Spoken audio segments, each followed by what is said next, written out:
Aleluia. Querido, abre comigo aí em Mateus, capítulo 17.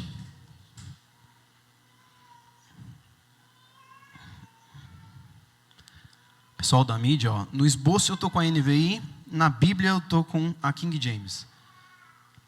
O que vocês acharem melhor.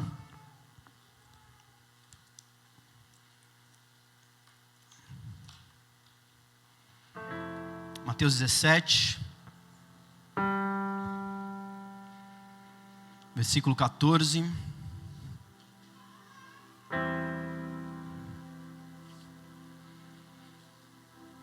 Nós vamos até o 21.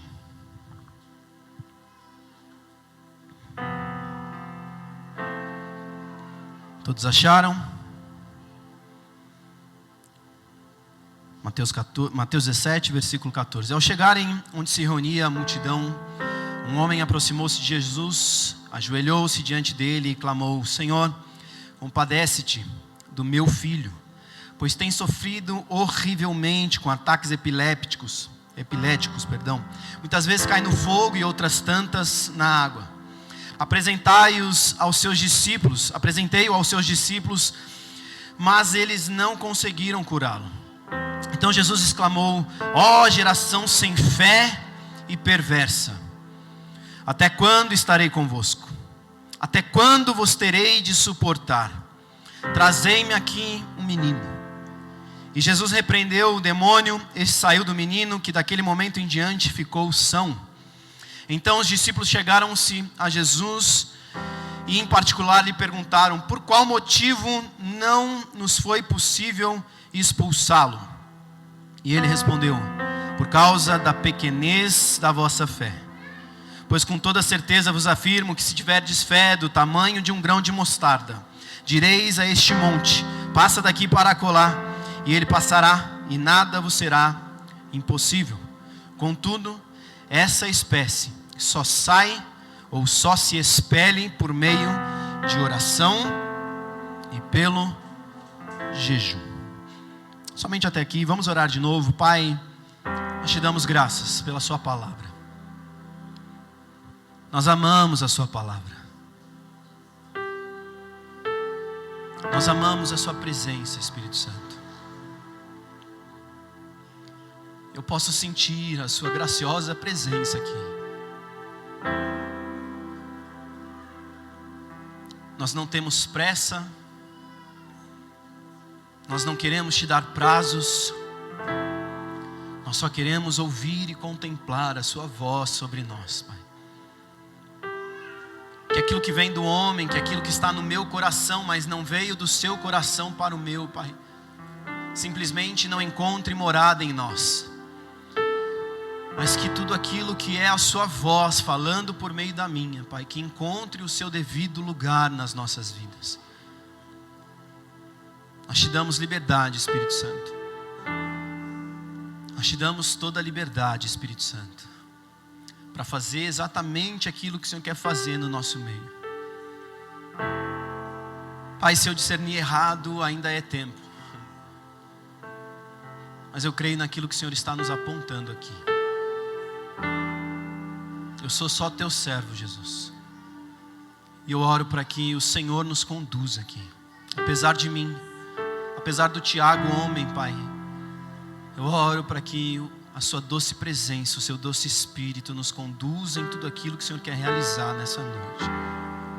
Nós te damos liberdade, Espírito Santo. Em nome de Jesus. Amém. Amém, queridos? Sabe quando nós lemos esse texto, quando nós lemos essa passagem, certa vez, quando eu estava lendo, eu me deparei com essa pergunta, essa frase, na realidade, de Jesus, ali no versículo 17. Então Jesus exclamou: ó geração sem fé e perversa. E eu comecei a me questionar: por que geração perversa? Porque se você parar para analisar o texto aqui, queridos, ele não está falando com o povo. Jesus, o próprio Cristo, está falando com os seus discípulos. Porque se você continuar no texto, você vai ver que na segunda vez que Jesus fala, nesse pequeno texto, Os discípulos perguntam a ele por qual motivo não nos foi possível expulsá-lo, e ele repete de novo a mesma coisa: por causa da pequenez da vossa fé.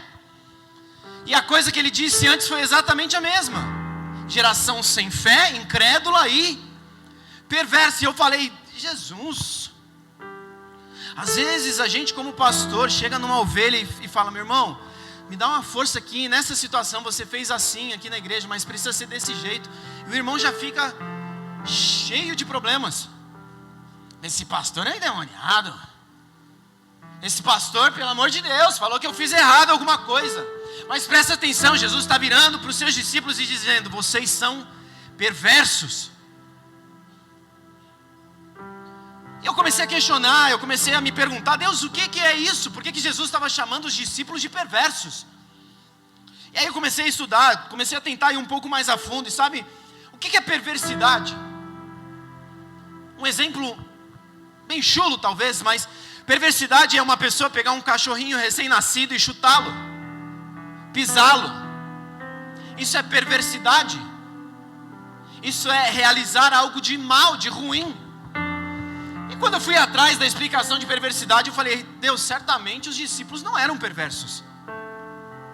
A explicação, para você ter uma ideia, da palavra perversidade: alguém perverso é aquele que tem má índole, que tem a tendência de praticar crueldades, é alguém malvado. Eu olho para os discípulos e eu digo: cara, eles não são perversos. Talvez Judas fosse perverso ali, né? Enfiando a mão no gasofilaço, pegando dinheiro para ele, colocando no bolso. Mas certamente os outros 11 estavam ali, livres dessa perversidade. Mas isso me chamou muita atenção, eu fiquei com isso no coração. Falei: Deus, está estranho, não faz tanto sentido. E quando eu te explico um pouco disso, talvez você comece a pensar: realmente não faz sentido, é ou não é verdade? Só quem está vivo, é ou não é verdade? Aleluia. Me ajuda a pregar, amém? Eu preciso da sua resposta. Faz tempo que eu não faço isso, né? A Rebeca reclamava comigo. Mas eu sou carente, irmão. Eu preciso que você me ajude a pregar. A Rebeca está repreendendo aqui toda carência em nome de Jesus. Mas é bom, quando a gente prega assim, é gostoso você ter um retorno. Não só, eu sei que quando eu prego eu faço muitas perguntas, o pessoal fica pensando, quando eu faço a pergunta o pessoal não está nem aqui, está em Nárnia, pensando na pergunta que eu fiz. Mas fica comigo, amém? E aí eu comecei a ir mais fundo no texto. Falei: Deus, o que é essa perversidade que você está falando? E aí, essa palavra perversa aqui no original grego é o vocábulo diástrefo. Agora ficou claro, né? Só que não, quem fala grego aqui? Ninguém, nem eu. Mas eu fui estudar, eu falei: Deus, o que é isso? Diástrefo. Isso significa distorcer, desviar. O significado mais preciso no português seria alguém que teve um pequeno desvio. Então Jesus estava dizendo para os seus discípulos: olha, vocês têm uma fé pequena, e vocês tiveram em cima dessa pequena fé um pequeno desvio. E aí nesse momento as coisas começam a clarear. Pelo menos para mim elas começaram a clarear. E é em cima disso que a gente vai discorrer um pouco essa noite. Sabe um foguete, queridos, quando ele sai aqui da terra, ele é lançado ao céu, talvez para chegar à Lua ou para chegar em Marte, não importa. Em Marte a distância é maior. Mas existe um cálculo que é feito preciso para que ele seja lançado aqui exatamente na posição para que ele chegue à Lua. Se ele estiver aqui meio milímetro para o lado, a partir do momento que ele saiu, ele não muda a rota. O foguete não faz curva. Então se ele sai daqui errado, um pequeno desvio no cálculo faz ele acessar um lugar que não era o lugar que ele tinha para acessar. E aí o que o texto está nos apontando é exatamente isso. Sabe quantas vezes em pequenas coisas nós não perdemos a direção daquilo que nós estávamos caminhando? A gente canta: meu alvo é Cristo. Mas no meio do caminho a gente começa a desviar um pouquinho desse alvo. O Cristo continua lá, esperando a nossa chegada, mas a gente já não está tão focado nele. A gente está começando a voltar os nossos olhos para algumas outras coisas. Sabe, talvez nos aspectos aqui dos discípulos, a expectativa deles é: já vi Jesus expulsando demônio, já conheço o script, já sei como a coisa funciona. e aí sai em nome de Jesus, e aí não sai. E aí eles chegam, e aí Jesus? Geração sem fé e perversa. Sabe, quando a Bíblia trata de fé, queridos, fé é o firme fundamento. Todos nós conhecemos o versículo, Hebreus 11:1. A fé é o fundamento daquilo que nós não vemos, mas cremos, nós sabemos. Mas como é que nós sabemos? Isso é a revelação. É a revelação a partir de quem Cristo é sobre nós. Vocês estão comigo? Então entenda algo, toda vez que a Bíblia trata sobre fé, ela está tratando sobre quem Cristo é. Só que para nós sabermos quem Cristo é, nós precisamos ouvir aquele que está falando a respeito do seu próprio Filho. Pedro está diante de Jesus, Jesus faz uma pergunta aos discípulos: quem vocês dizem que eu sou? Ah, você é o profeta, você é isso, você é aquilo. E aí Pedro chega e diz: tu és o Cristo, Filho do Deus vivo. E aí a resposta de Jesus para Pedro é: isso não foi carne nem sangue quem te revelou. Isso não é proveniente de um pastor pregando. Isso não é proveniente de um coach te trazendo as 1000 experiências que ele teve para alcançar a riqueza. Isso é proveniente a respeito da revelação do próprio Deus sobre o seu Filho. Nós precisamos ouvir aquilo que Deus está falando e permanecer focados naquilo que Ele já nos disse. Se Deus não mudar aquilo que Ele está falando, você não pode mudar aquilo que você está fazendo. Vocês estão comigo? A Rê está comigo aqui, está tentando me ajudar, aleluia. Sabe, esse desvio, queridos, é um desvio sutil. Quantas vezes nós não nos perdemos? Sabe, Apocalipse vai dizer: porque abandonastes o primeiro amor. Quantos já ouviram sobre esse versículo?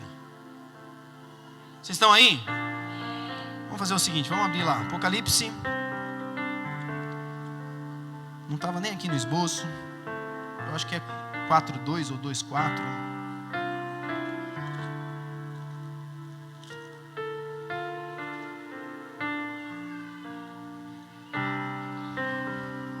Olha só, 2:4.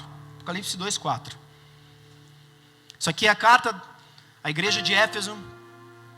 E aí o texto diz assim: entretanto tenho contra ti o fato de que abandonaste o teu primeiro amor. Essa versão fala sobre isso. Que versão vocês têm aqui? Vê aí, ó. Contra você, porém, tenho isto: você abandonou o seu primeiro amor. Só que se a gente continuar no texto, principalmente, a gente precisa se ater à Bíblia, amém? O que a Bíblia está nos dizendo? E muitas vezes algumas traduções elas pecam, elas erram. Não com má intenção, mas simplesmente porque foi uma falha, um erro, um pequeno desvio. Continuando o texto, ó.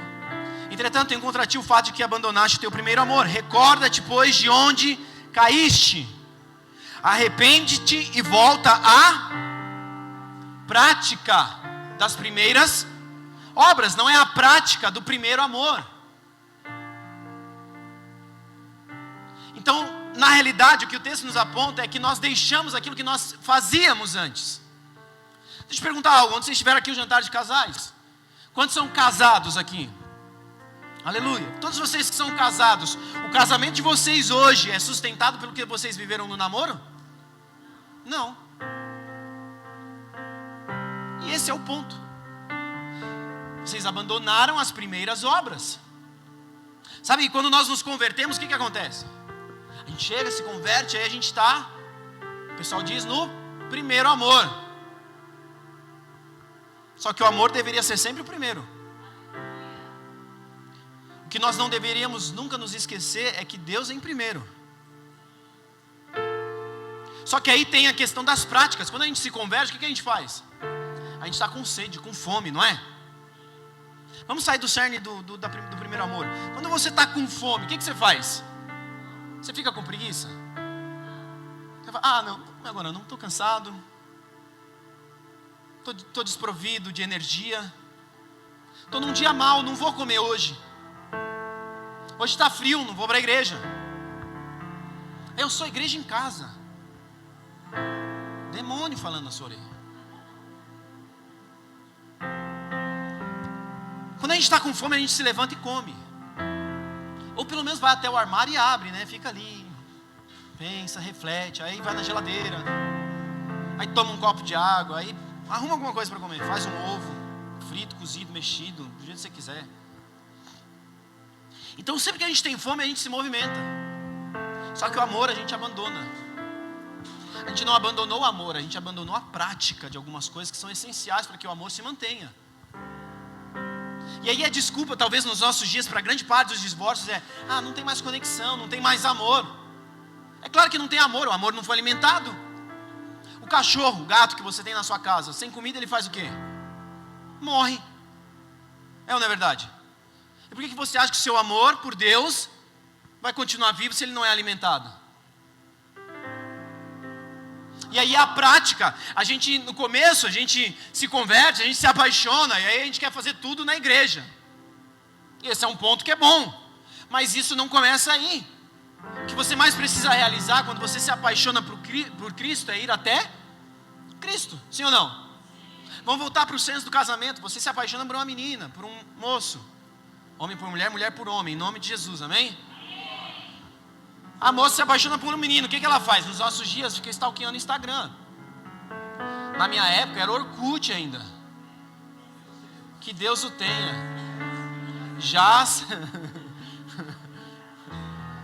né? Era Messenger. Ficava ali, aparecia um negocinho, ela está online, meu Deus. Aí você ficava ali, manda mensagem, não manda, manda mensagem, não manda. Você fica rondando, você fica cercando, querendo saber, querendo acontecer. Mas Jesus está ali, todos os dias disponível para você, e a sua Bíblia permanece fechada o ano inteiro. A nossa relação com Deus permanece do mesmo jeitinho de 20 anos atrás. Sabe, existe um papel que é seu, existe uma parte que é sua, meu irmão. Minha irmã. Senão vão dizer que eu estava falando só com os homens, né? Existe uma parte que é nossa. Sabe o que Cristo precisava fazer por você? Ele já fez, ele já morreu na cruz. Se ele não fizer mais nada, já é suficiente. Sai desse centro de que você é o centro. O centro é Cristo. E nada do que foi feito sem Ele seria feito. Nada do que nós vivemos seria feito, seria vivido sem Ele. Sabe, eu me lembro aqui agora de uma frase que eu gosto. Ele é o verbo da vida. E sem verbo, nós temos alguns professores aqui, né? Em português, sem verbo não forma frase. Forma frase? Em inglês, sem verbo, forma frase? E aí, João? Diz aí. Não, só índio, né? Minha sede. Minha igreja o quê? Mim vai para a igreja. Mesmo que seja errada a frase, precisa de um verbo. Cara, nem a frase a gente monta sem verbo, mas a gente quer viver a vida sem o verbo da vida.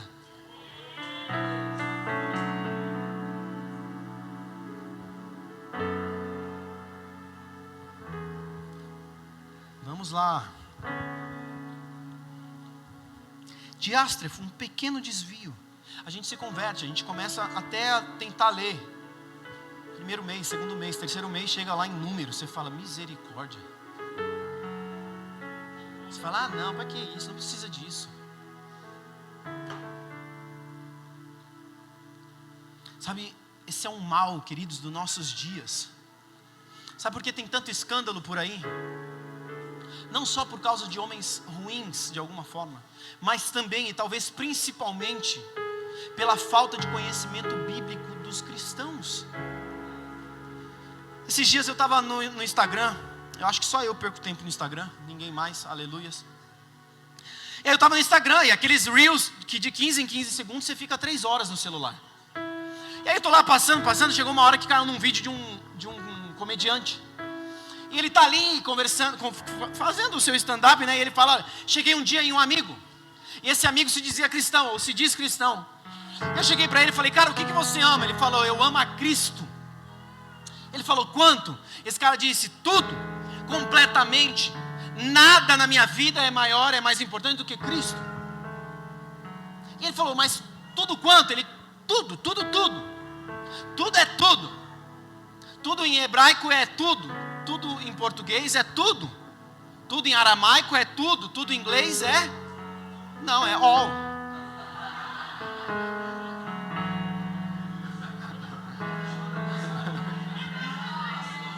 Você não está dando aula de inglês não, João? Não. Tudo é tudo. E aí ele falou, mas tudo? Ele falou tudo, cara. E sabe o que é interessante? Jesus deixou para nós um livro, que é a nossa regra de fé, que é o nosso padrão de comportamento, que é a maneira como nós vivemos. Ele falou, pô, legal, cara. E você já leu esse livro? Ele falou, não.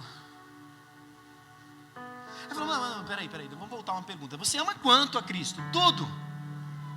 Você ama tudo, mas você não leu sobre o tudo que está escrito ali? Aí ele, não, você já viu o tamanho do livro? E o cara estava fazendo comédia com isso. É cômico, mas é triste, porque essa é a nossa realidade. E esse não é o mal do corpo de Cristo. Esse é o mal dos pastores levantados por Cristo. Mas essa culpa não é de Cristo. Essa culpa é dos pastores. Sabe por quê? Existe um índice, querido, que no Brasil aponta 40% dos pastores, apenas 40% dos pastores ao redor do Brasil já leram a Bíblia de capa a capa. Em contraponto, 60% dos pastores que nós temos no Brasil nunca leram a Bíblia de capa a capa. Estão aqui num púlpito, numa plataforma, ensinando a respeito de um livro que eles nunca leram completamente. Só que a culpa não é só deles. Porque eu posso aqui chegar e te manipular. Mas se você conhece o que está escrito aqui, você vai dizer, cara, o que ele está dizendo não é bem isso. A Bíblia não diz bem isso. A gente tem que parar de ser ovelha muda no matadouro. Tem hora que a gente tem que entrar como ovelha muda no matadouro. Mas tem hora que você tem dentro de você o Cristo, que é o leão da tribo de Judá. E aí você precisa bradar, ei, o meu Cristo não! O meu Jesus não! Não, falta amor para os cristãos, não! A Bíblia nos diz que o verdadeiro amor lança fora todo medo, mas com todo medo ele tira também todo pecado, ele ensina a nós renúncia. E a gente se apega ao amor gracioso e torna Deus um ursinho puff, torna Deus um ursinho carinhoso. Só que Deus é carinhoso, Ele é amoroso, só que Ele é também reto juiz. E a gente se perde nos nossos padrões, nas nossas formas, nas nossas maneiras, no nosso jeito. Não, graças a Deus, nós não fazemos parte desse povo idólatra. Você não entendeu o que é idolatria, meu irmão. Você não sabe o que a Bíblia chama de idólatra. Você quer ver? Eu vou fazer a pergunta, você não precisa nem responder. Se você souber, você fica quieto. Se você não souber, você fica quieto também. Assim você passa por sábio, amém? Qual é a primeira menção de idolatria na Bíblia?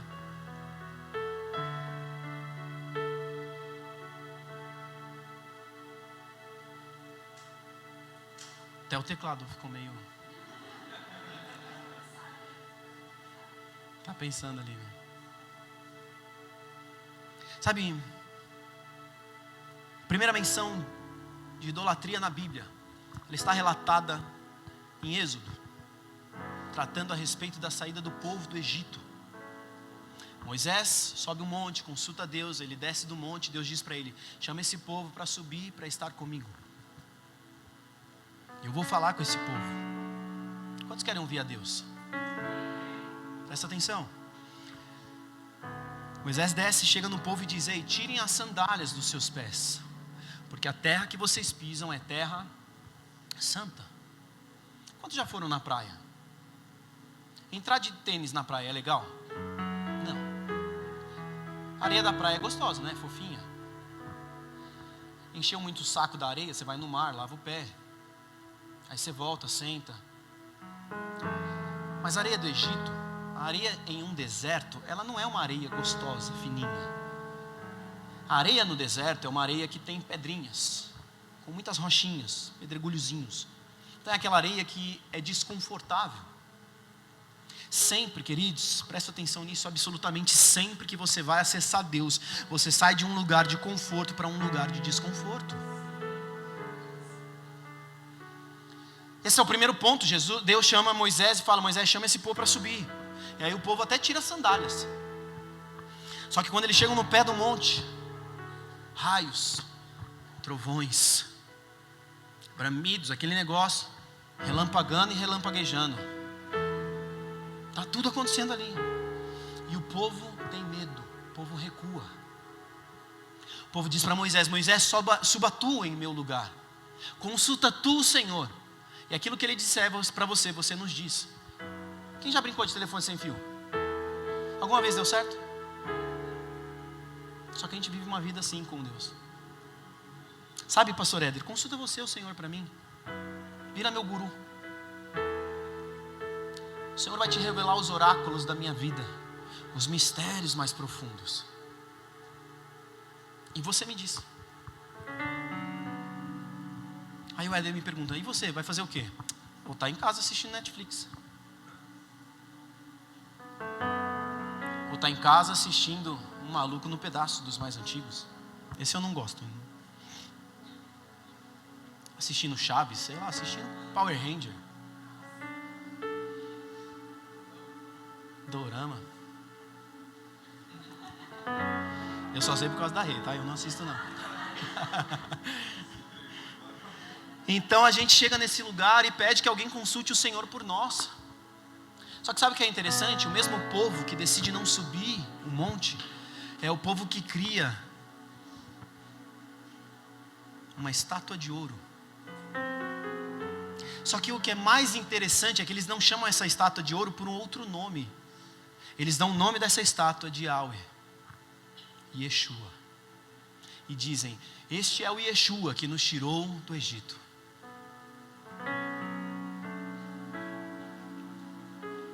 Idolatria, meu irmão, é colocar Deus na sua forma e achar que Deus vai fazer conforme você acha que Ele faz. Isso a Bíblia chama de idolatria. A Bíblia não chama de idolatria adorar outros deuses. A Bíblia chama de idolatria adorar ao Yeshua que você criou. Só que Yeshua não cabe na minha e na sua caixinha. Você quer ver uma coisa? Quantos aqui já foram abençoados por Deus? Agora eu vou fazer outra pergunta. Quantos aqui foram abençoados por Deus da maneira como você achava que seria abençoado por Deus?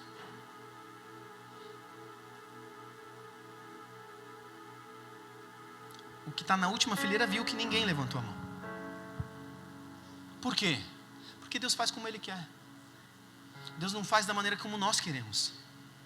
Só que a gente, num pequeno desvio, a gente começa a criar um padrão para Deus. E Deus não tem padrão. Na fornalha, Ele é o quarto homem. No deserto, Ele é a coluna de fogo. Com Moisés, Ele passa na brisa suave. O padrão é Ele, não somos nós. A gente precisa parar de querer formatar. C2 / formate. Não funciona com Deus. Deus não é formatado à nossa maneira. E aí, a gente precisa permanecer ouvindo aquilo que Ele está dizendo. A gente precisa permanecer caminhando naquilo que Ele está nos apontando. Tem gente que, eu cheguei aqui na Rocha Cotia, estava começando, lindo, a igreja está crescendo, parece que o Éder perdeu o coração. Não, meu irmão, quem perdeu o coração foi você, porque o seu coração está no Éder, não está em Cristo. Porque as paredes são pretas, pinta de rosa. O problema não é a parede preta, é o seu coração preto. Nessa hora nenhum amém, só um eita, aleluia. Nós precisamos nos ater, queridos, aquilo que Deus está nos dizendo. Geração incrédula e perversa. Geração sem fé.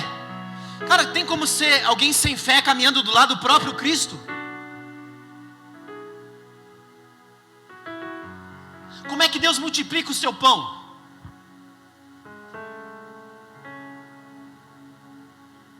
Talvez a gente pode até chutar, mas provavelmente a gente vai dar uma bica na lateral, não vai ser nem no gol. Sabe por quê? É interessante, porque no deserto, com o povo que eu acabei de falar aqui, descendo, eles saíram, estão transicionando do Egito para Canaã. Como é que Deus alimenta o povo? Pelo maná. Só que aí chega um outro momento, que Jesus está na terra, e o povo chega e fala, o povo está com fome. E aí Jesus fala, vamos dispersá-los aqui agora. Só que algumas semanas depois, o mesmo Jesus que antes havia dispersado o povo, os discípulos chegam e falam, o povo está com fome. Ele fala, o que vocês têm aí? Aí eles falam, tem só 2 pães e 5 peixes. Aí Deus fala, pronto, vamos abrir um McDonald's e vender McFish para todo mundo. Multiplica o pão, multiplica o peixe e serve todo mundo. E sobra 12 cestos. Para que 12 cestos? Um cesto para cada discípulo carregar. Para eles olharem para aquilo e dizerem, cara, isso não é um homem que pode fazer. Isso é somente o Cristo que pode realizar.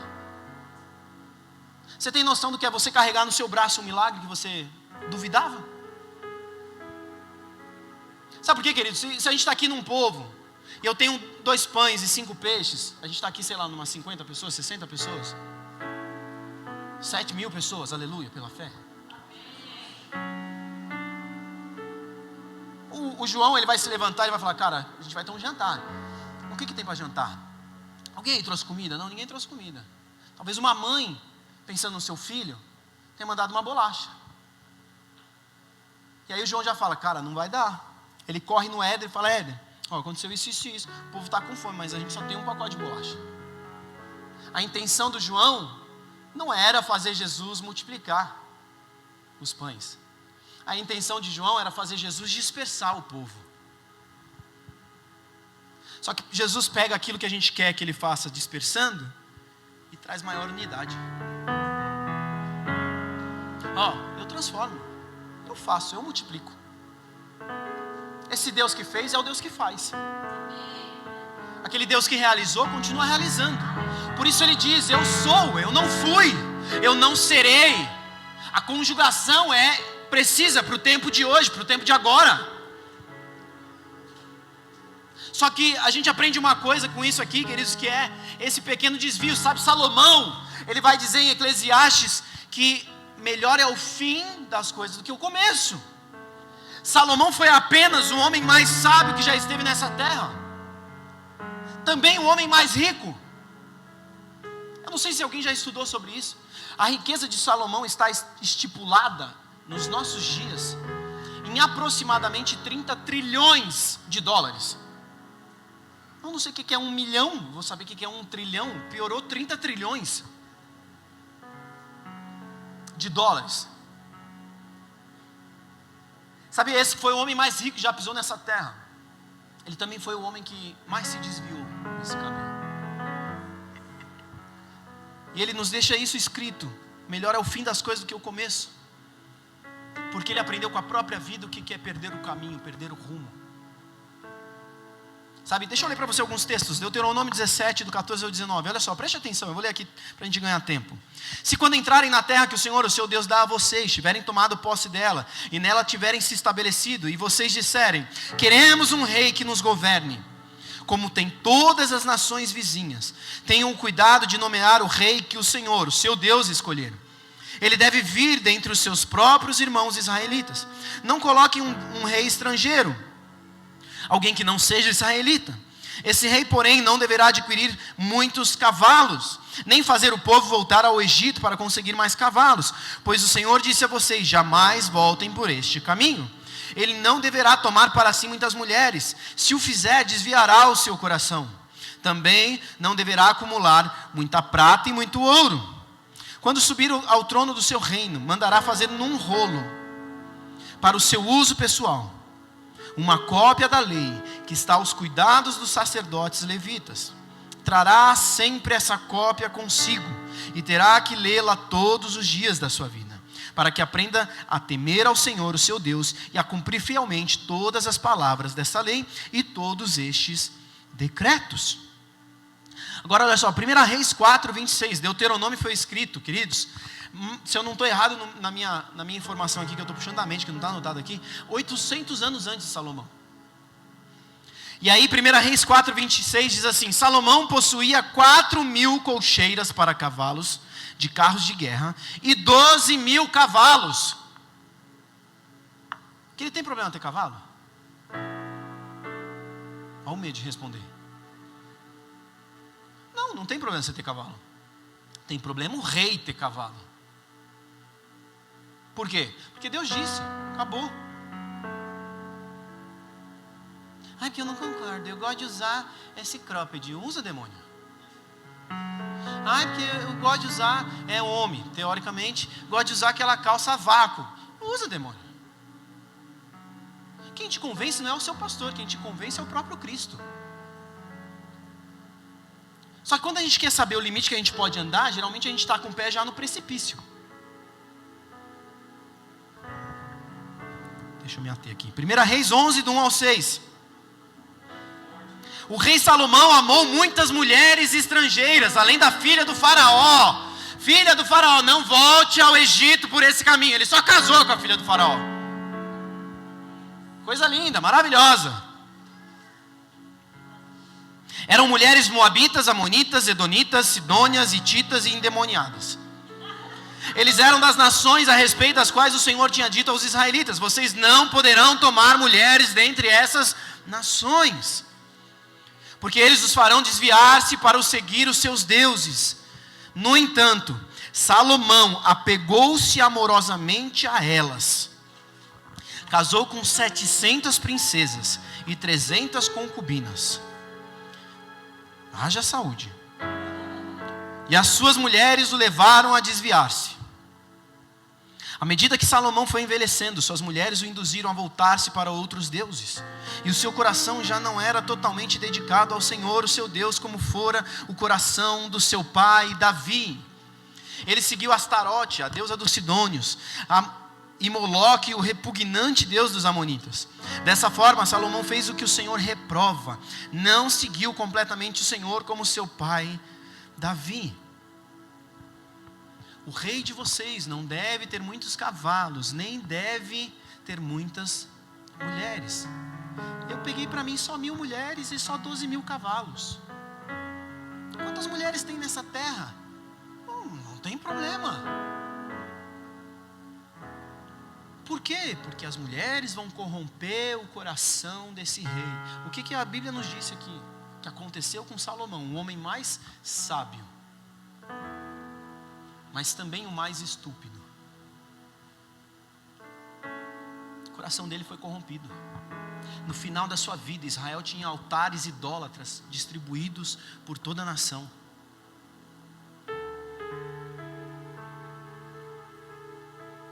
A gente se perde.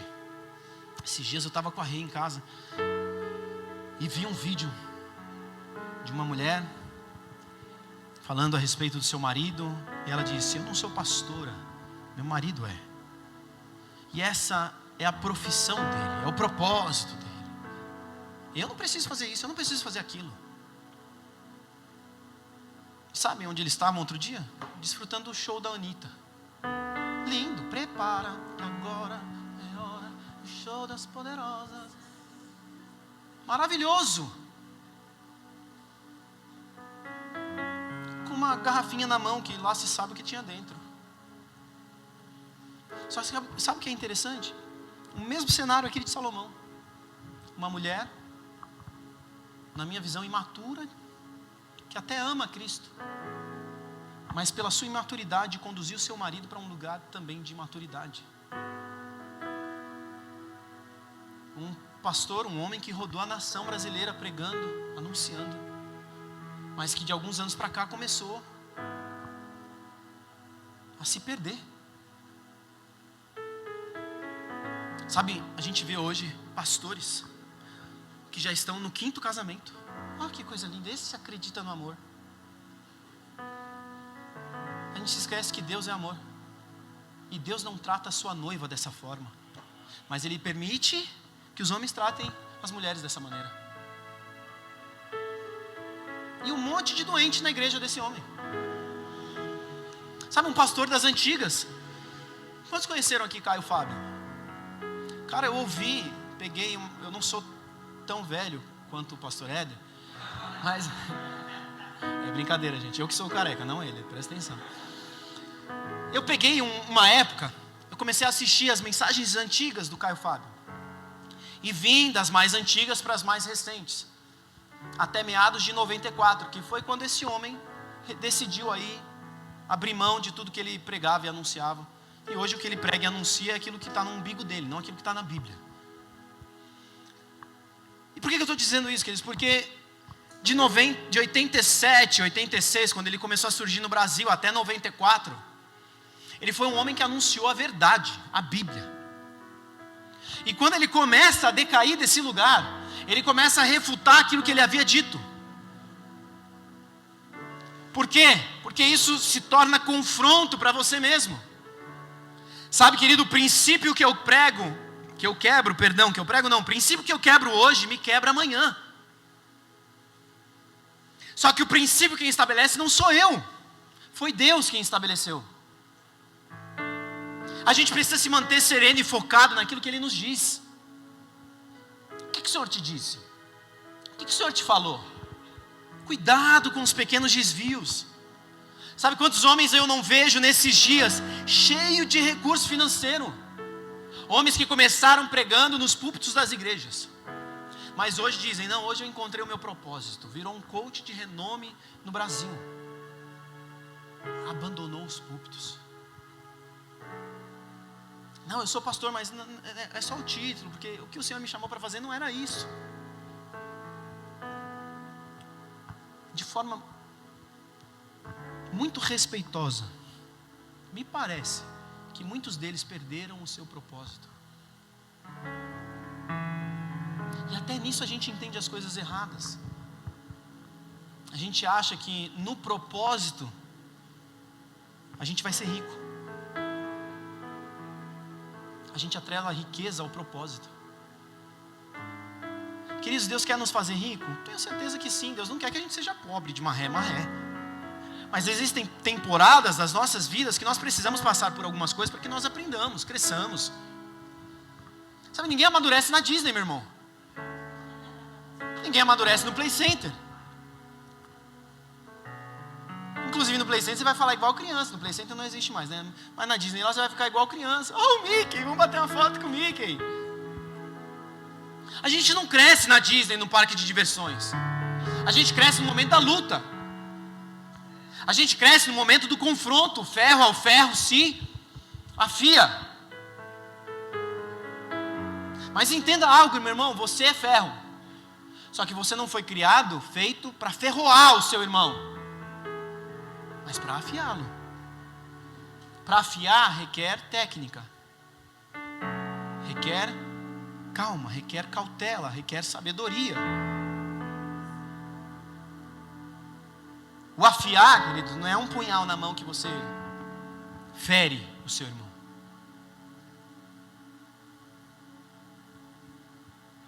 Nossa, cara brava.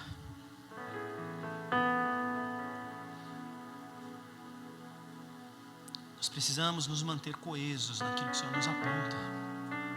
Sabe, queridos, existe um fundamento, um princípio judaico que fala a respeito de prosperidade.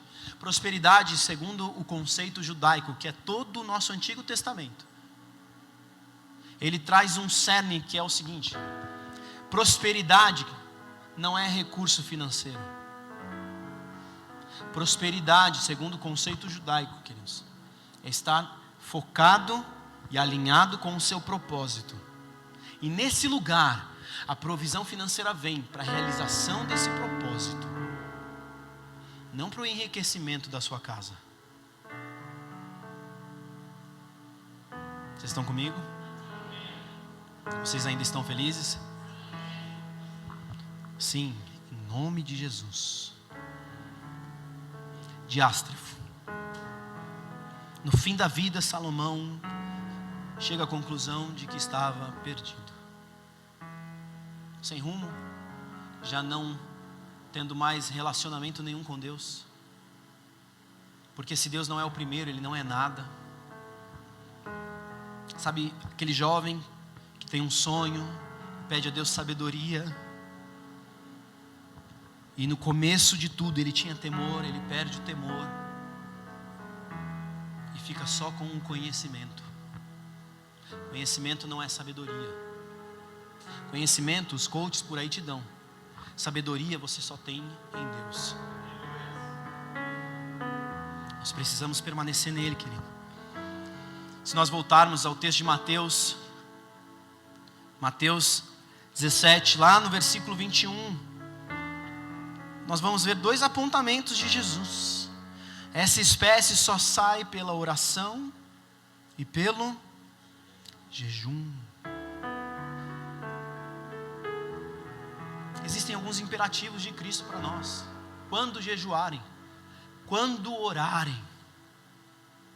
Existem algumas coisas que nós precisamos realizar, que nós precisamos fazer, que cabe a nós. Sabe por quê, querido? A fé, geração incrédula e perversa. A fé, ela vem pelo ouvir. E o ouvir da palavra, não o ouvir de uma mensagem. Não é o ouvir de uma pregação, mas é o ouvir da palavra. Por vezes um pastor pregando, ele se torna a palavra de Deus sobre as nossas vidas. Mas tem muitos momentos que muitos vídeos que a gente vê no YouTube não são palavra de Deus. São voz do capeta. E tem hora que até na voz do capeta a gente está lá, aleluia, maracatalabaxei. Só que sabe o que é interessante? A gente mede o poder, a autoridade de uma igreja, porque teve fogo no altar, porque teve fogo no culto. O culto foi ótimo. Incendiou, incendeia, você fica lá o culto inteiro assim, né? Parece um roqueiro. No meu caso, sem cabelo. Mas a nossa vida não é transformada. A gente não vive mudança. A gente está atrás da próxima bênção que Deus pode nos dar. Idolatria, estamos colocando ele na caixinha. Deus, me dá a minha bênção. É Jacó segurando o anjo dizendo: me dá a minha bênção para depois subir. Me dá a minha bênção para depois subir. Sabe, Jesus não está aqui para nos abençoar. Ele é o nosso Salvador, Ele não é o nosso abençoador. Ele é o nosso Senhor. Se Ele não é Senhor sobre nós, Ele não é também Salvador. Porque não se separa o Cristo.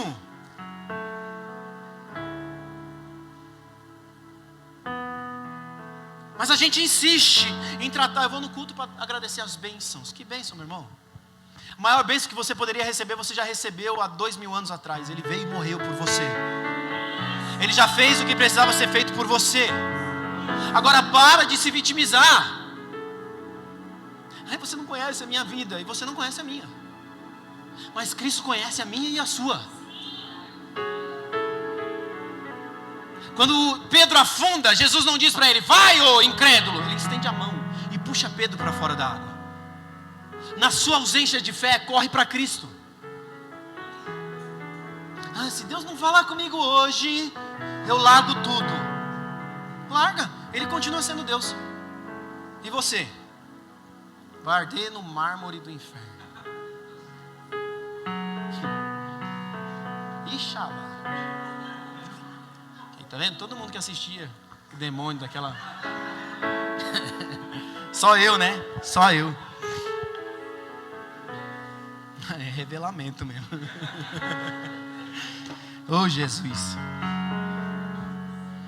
A gente precisa se manter nele. Mas sabe, se a gente voltar aqui nesse texto, talvez aqui na King James também foi traduzido errado. Mateus, ele vai dizer que Jesus diz aos discípulos: se tiveres fé do tamanho de um grão de mostarda. Vocês leram aí? Consegue colocar para mim? Está aí no telão, ó. Ele respondeu: porque a fé que vocês têm é pequena. Eu asseguro que se vocês tiverem fé, o quê? Do tamanho. Mas não é isso que o texto no original está dizendo. Jesus é bipolar? Jesus é incoerente? Não. Então pensa comigo. Eu estou aqui com o João dizendo: João, essa camisa, esse casaco é vermelho. Mas se esse casaco fosse vermelho, você ia voar. Faz sentido? O casaco é vermelho. E Jesus está dizendo para os discípulos: a fé de vocês é pequena. Mas se vocês tivessem uma fé pequena, Jesus não é louco. apesar das coisas dele serem loucura para a humanidade, para os homens. Mas é sabedoria para os que creem. Mas isso é papo outro dia, né? Vamos nos ater aqui, ó. Jesus vira para eles e está dizendo, cara, se vocês tiverem fé, não é do tamanho, é o original, ele traz o senso de como um grão de mostarda. Quantos aqui já viram um grão de mostarda? Um grão de mostarda é uma semente de hortaliça. Só que dentre as hortaliças, ela é a menor semente. Só que quando plantada, essa hortaliça, ela cresce e se torna a maior das hortaliças. E esse é o ponto de Jesus. Se vocês tiverem fé como um grão de mostarda, aqui começa pequeno, é o menor. É a menor das sementes. Mas cresce e se torna a maior das hortaliças. Então vocês dirão a esse monte, mova-te daqui para lá, e ele vai se mover. Eu já fiz o teste, eu fui numa árvore uma vez e falei, move-te. Aí minha fé está fraca. Mas até nisso precisa existir propósito, porque a fé é o firme fundamento daquilo que nós não vemos, mas cremos. E nós cremos porque nós sabemos quem está nos falando. Então a fé não é uma fé vazia. A fé não é uma fé morta. Você quer ver uma coisa? A mensagem está toda bagunçada aqui, mas o que importa é que Deus faça. Aqueles que tiverem fé, Isaías vai declarar que ele tomou sobre si as nossas enfermidades. Sim ou não? Quantos creem que Jesus cura? Quantos já viram alguém doente? Quantos já oraram para alguém ser curado? Quantos já viram esse alguém ser curado? Vocês estão bons de fé então. Mas eu gosto de fazer um prático. Tem alguém com uma dor de cabeça aqui? Vamos no mais leve. Porque a gente corre para Neuza, né? Neusaldina. Mas a gente pouco corre para Cristo com uma dor de cabeça. Tem alguém com dor de cabeça aqui agora? Sem medo. Ninguém, dor no pé, dor nas costas. Dor no pé ou nas costas? O que você sente? Dor nas costas, natural, né? Desculpa, essa foi erro meu. O que você não consegue fazer? Andar ou correr? Ou os dois? Os dois. Tá, vamos ser mais prático aqui, porque você não vai sair correndo aqui no meio da igreja, né? Se você se encurvar assim, dói, não consegue, vai até onde você consegue. Começa a se encurvar até onde você conseguir. Se for meio centímetro, tá bom. Para você medir. Os irmãos que estão do lado aí, um de cada lado, já olha aí. Se for demônio, expulsa. É brincadeira. Os dois aí que estão do lado dele, coloca a mão nas costas dele. Pai, em nome de Jesus, nós declaramos vida. Eu não sei nem o nome dele, mas eu sei que o que ele tem e o que ele está dizendo é uma dor nas costas. Se é problema de vértebra, de coluna, o que quer que seja, Pai, inflamação na coluna, nós repreendemos e lançamos vida sobre ele. Que toda limitação de movimento retroceda agora, para que isso tudo dê lugar agora à vida, toda mobilidade seja restaurada, toda inflamação retroceda agora. Nós declaramos vida, Pai, nós não estamos declarando analgesia, nós estamos declarando vida, restauração completa sobre ele, Pai. Que toda limitação de movimentos retroceda completamente, no nome de Jesus, para que ele consiga se movimentar, pular, andar, abaixar, correr, o que for preciso. Em nome de Jesus, Pai, nós oramos. Nós declaramos o seu nome sobre ele. Nós declaramos o seu nome sobre as costas dele, Pai. Existe uma dor, Pai, mas existe um nome que está sobre todo nome. E é esse nome que nós lançamos sobre ele, sobre essa dor agora, em nome de Jesus. Amém. Tenta agachar de novo.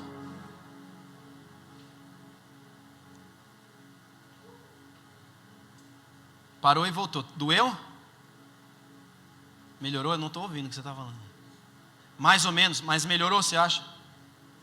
Quantos por cento?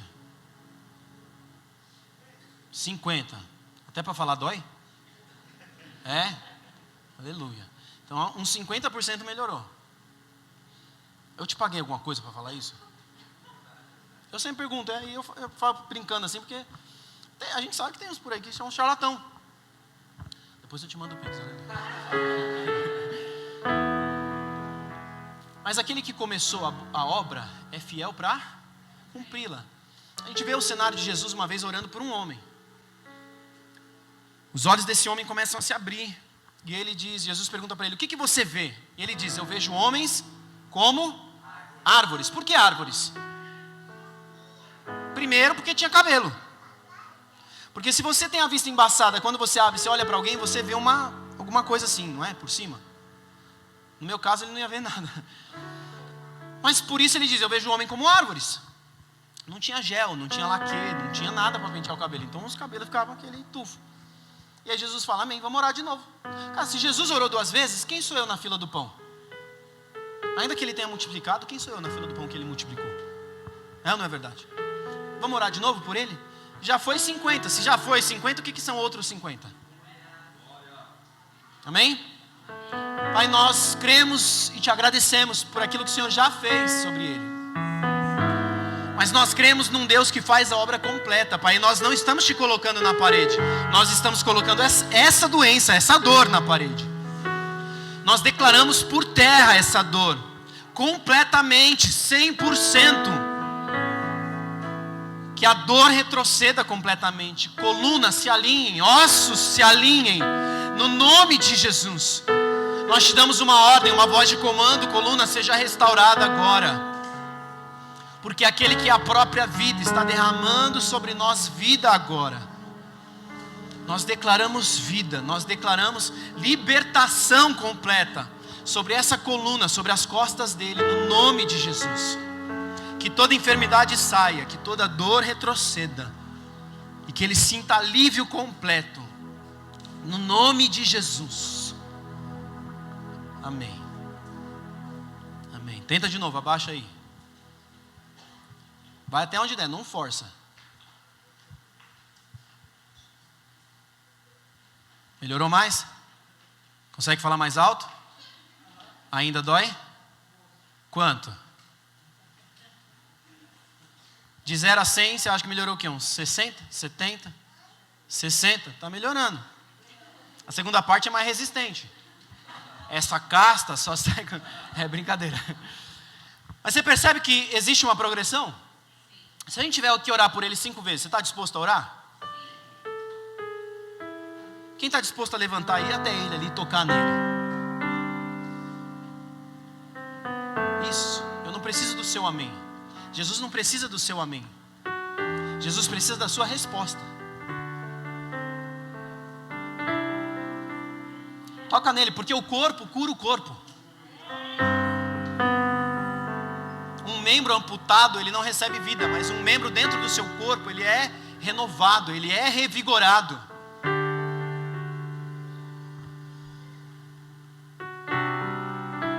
Pai, nós declaramos vida. Em nome de Jesus. Como é que é o seu nome, irmão? Danilo. Pai, nós declaramos vida sobre o Danilo. De forma bem específica, Pai, nós declaramos vida sobre a coluna dele. Nós te damos graças, nós rendemos graças, Pai, por aquilo que o Senhor já fez sobre ele. Mas nós cremos na cura, na vida completa sobre ele. Para que o seu nome seja ainda mais levantado e engrandecido por meio de nós como corpo. O Senhor é o cabeça, o Senhor é a direção, o Senhor é aquele que nos aponta o caminho, Pai. O Senhor é aquele que nos disse, ide e curai os enfermos.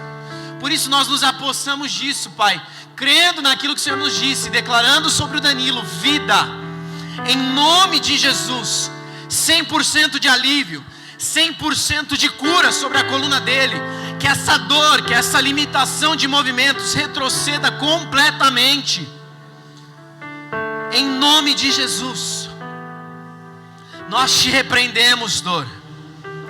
Nós te repreendemos, limitação de movimentos. Que você retroceda no nome de Jesus. Em nome de Jesus. Em nome de Jesus. Tenta movimentar de novo, Danilo.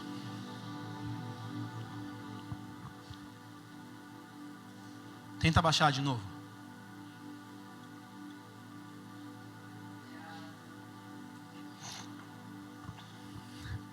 Zerou? Uns 90, ainda tem um pouquinho. Zerou? O mais não provém do Senhor. Se é para usar o mais, não zerou, mas Ele vai fazer completo. Que quem é fiel é Ele. Quanto você acha que melhorou? Uns 90? 80? Está melhorando já. De 50 foi para 60, de 60 foi para 80. Falta só 20. Pisa na cabeça do diabo e declara: sou mais que vencedor. Já diria Luiz Arcanjo, cantando a canção. Vamos orar de novo pelo Danilo? Pai, nós te damos graças por esses 80%, Pai. O Senhor é bom. Nós sabemos que o seu amor dura para sempre. Nós sabemos que o Senhor continua operando nos nossos dias, Pai. Mas nós sabemos também que nas esferas celestiais, Pai, existem guerras sendo travadas. E isso aqui que nós estamos fazendo, Pai, é um enxertamento não de vida somente, mas de fé sobre cada um dos que estão presentes aqui. E por isso nós declaramos sobre o Danilo 100% de vida. Não, Deus não vai fazer amanhã, Deus faz agora, Deus está fazendo hoje. Porque Ele não é o eu serei, Ele é o eu sou. E nós nos apossamos disso, crendo, Pai, que o Senhor está fazendo. Não só sobre o corpo do Danilo, mas sobre a alma do Danilo. Sabe, Pai, que toda dúvida caia por terra. Que toda incerteza, insegurança caia por terra.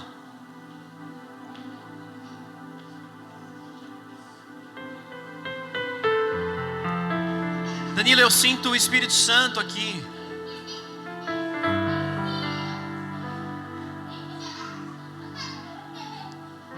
E eu posso sentir no meu espírito um toque muito específico contigo.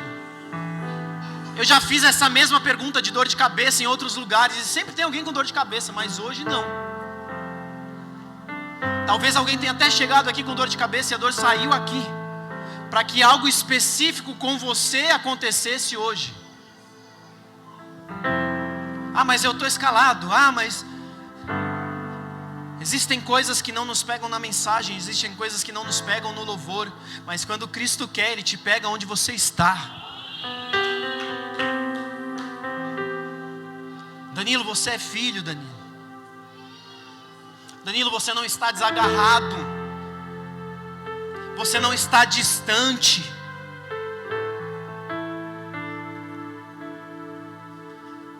Eu é que sei os pensamentos que tenho ao vosso respeito, Danilo. E são pensamentos de bem e não de mal. Algumas coisas têm acontecido nesses últimos tempos, Danilo. Eu não sou profeta, mas eu sinto do Senhor, Danilo, que algumas coisas que têm acontecido estão te gerando no coração insegurança, incerteza de alguma forma.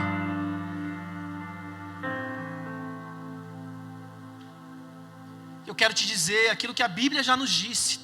Traga à memória aquilo que te dá esperança.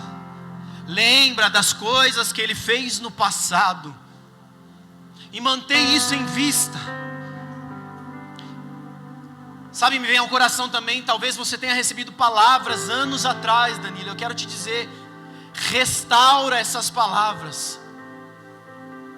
Eu me lembro de um sistema de computador onde algumas coisas a gente joga na lixeira e elas ficam ali por tempos. Acesse esse lugar e traz restauração sobre isso. Porque aquilo que Ele mesmo disse, Ele mesmo cumpre. Aquilo que vem dEle vai se cumprir. No tempo certo, no momento preciso, na hora devida.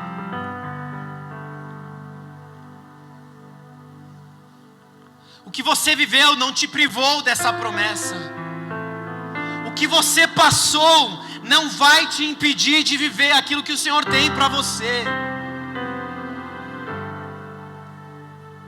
E a frase que me vem, Danilo, é: ei, eu não desisti daquilo que eu te disse.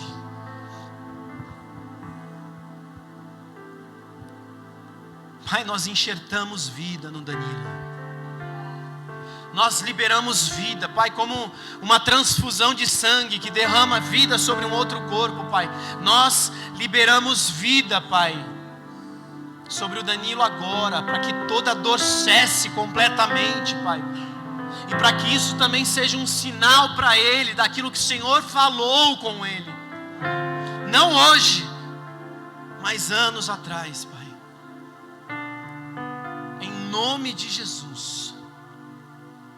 Nós liberamos vida sobre o Danilo, Pai. Em nome de Jesus. Amém, Pai. Tenta se movimentar de novo, Danilo.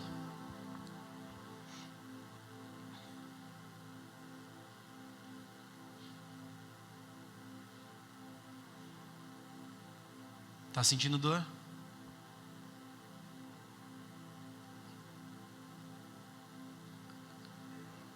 Melhor, mas menos ainda, um pouco ainda.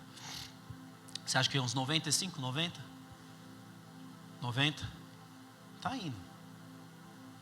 Em nome de Jesus. Existem curas que são paulatinas, mas eu quero insistir nisso. A gente vai até 100%. Se a gente precisar encerrar, o Éder encerra. E a gente fica orando, não tem problema. Estenda suas mãos para lá mais uma vez. Os irmãos que estavam aí, coloca a mão nele sem medo. Pai, nós declaramos mais uma vez vida sobre ele. Que toda enfermidade caia por terra. Que toda dor retroceda completamente no nome de Jesus. Nós nos apropriamos, Jesus, daquilo que o Senhor fez na cruz. O Senhor levou sobre si toda a enfermidade, toda a dor, toda a limitação, Pai. Se o Senhor traz um morto à vida, o que é uma dor nas costas? De novo nós declaramos, não uma analgesia, não um analgésico que vai te privar da dor, mas a cura que não mais vai retornar. Em nome de Jesus, nós declaramos vida sobre ele, Pai. Que o Danilo seja revigorado completamente. Nós queremos declarar, Pai, até profeticamente 100% de cura, de alívio, que toda dor saia e retroceda completamente, no nome de Jesus. Se existe alguma questão espiritual, se existe alguma investida demoníaca, nós te repreendemos, demônios, no nome de Jesus.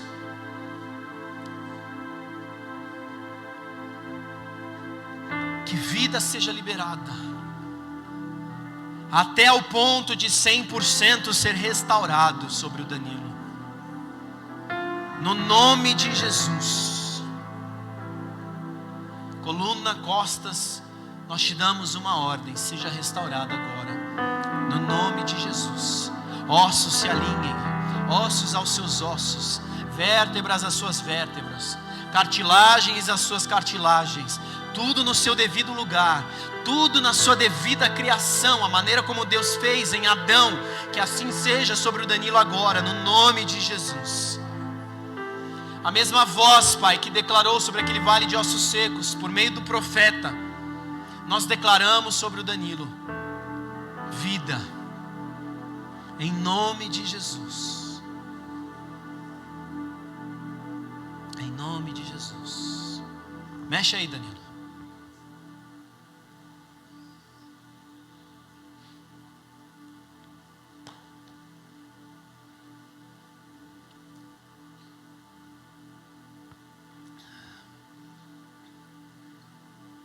Zerou? Zerou ou zerou porque você cansou de orar?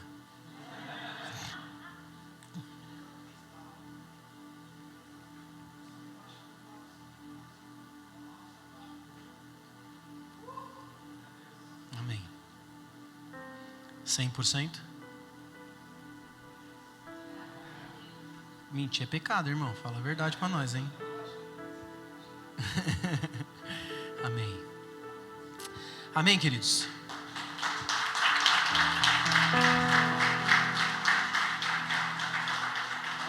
Sabe, a nossa vida precisa ser prática.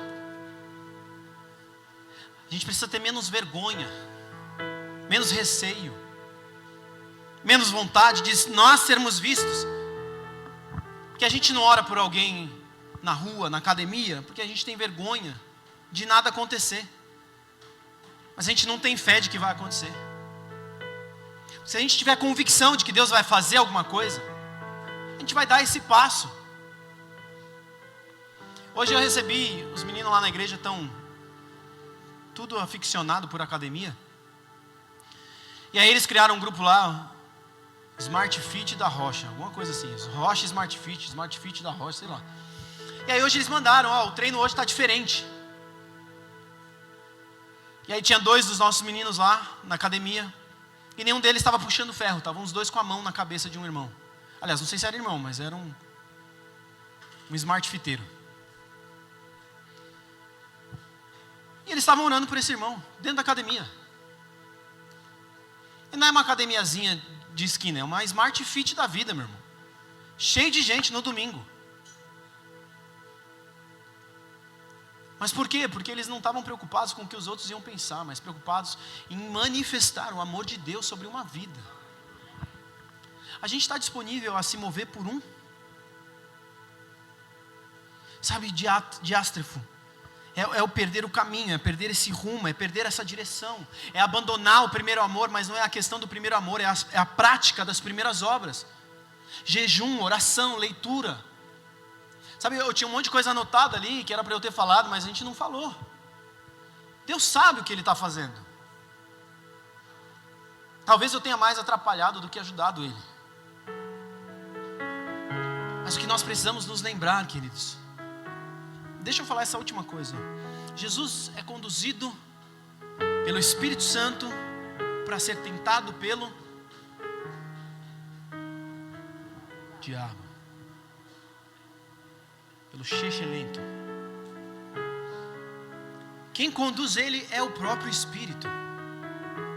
Tem momentos que nós vamos dar de cara com o diabo, que se a gente não tiver fundamentado em Cristo, na palavra, vai dar ruim. Sabe o que é interessante? Jesus diante do diabo, o diabo faz 3 perguntas para ele, e ele responde 3 vezes. E todas as respostas de Jesus têm um fundamento bíblico, você sabia disso? As 3 respostas de Cristo estão em Deuteronômio. Jesus não responde o diabo com algo da sua mente. Jesus responde ao diabo com algo da sua palavra. A palavra vai te levar a viver a promessa, mas a ausência da palavra pode te levar a não viver a promessa. Se tu és o Cristo, transforma esse pão, essa pedra em pão. Esse pão em pedra porque está com fome, né? Transforma essa pedra em pão. E aí Jesus diz: nem só de pão viverá o homem. E ele faz referência ao texto de Deuteronômio falando do maná do céu, que é o pão do céu, mas de toda palavra que procede da boca do Senhor. Se tu és o Cristo, lança-te daqui para lá, dá ordem aos teus anjos, e eles irão te segurar. E aí de novo, referência a Deuteronômio: não colocarás o Senhor, o teu Deus, a prova. E a terceira pergunta é, cara, olha, o diabo conduz Jesus até o pico do monte. Tem muito coach por aí conduzindo um povo até o pico dos montes. Nem sempre isso é Deus, na maioria das vezes. Fica a dica. Mas fato é que Jesus vai até o pico do monte, e o diabo fala: olha para os reinos da terra. Se prostrado me adorar, eu te darei tudo isso. O que Jesus veio fazer na terra, meu irmão? Cordeiro e leão. Vocês estão aí? Eu já estou terminando. E eu não vou usar mais 15 minutos não, já estou terminando mesmo. Cordeiro e leão. Leão é aquele que governa. Uma das questões para os judeus não aceitarem Jesus como Messias é porque Jesus não governou. É porque Jesus ainda veio a primeira parte, a primeira leva apenas como cordeiro, ovelha muda no matadouro. Mas ele virá, e todo joelho se dobrará, toda língua confessará que ele é o Senhor. E nesse lugar de governo, ele vai governar. A proposta do diabo era até legal, pensando no propósito, mas não era o tempo, não era o momento. E aí Jesus ainda diz para ele assim: ei, adorarás somente ao Senhor o teu Deus. Mas e os reinos? Jesus não está tratando dos reinos, Jesus está tratando de adoração. Só que tudo isso fundamentado na Bíblia, fundamentado naquilo que o Cristo leu. Vocês acham que ele já veio com um HD formatado com as revelações do céu? Não, ele recebeu tudo isso em terra. Ele sentava-se ao pé dos sacerdotes, ao ponto que aos 12, 13 anos ele debatia com os sacerdotes. Olha que diferença para a nossa realidade hoje. Lideranças dominando, governando sobre homens e mulheres. Beija aqui o meu anel. Você só sai daqui se eu te liberar. Você só pode ir em tal lugar se eu te abençoar. Se você sair da minha igreja, você é um demônio, está desviado. Só que a gente não conhece as escrituras. A gente não entende que Cristo nos chamou para a liberdade. E aí os pastores estão se colocando acima do Cristo. Só que a gente não conhece a Bíblia e se sujeita a isso. Lobos em peles de ovelhas, de cordeiros. Se a gente conhecer as escrituras, ela vai ser fundamento para nós. O povo perece pela ausência de sabedoria, de conhecimento. A gente precisa imergir nisso aqui, querido. Oração, leitura, jejum. Qual foi a última vez que você jejuou? Foi naquele jejum corporativo que a gente fez todas as rochas juntos? Desde então você não entrou em mais nenhum jejum. Onde está o seu anseio pelo Senhor? Está na bênção? Ou está no Cristo manifesto? Porque Cristo em nós é a esperança da glória. Só que a gente está esperando glória em vez de esperar o Cristo. Vocês estão comigo?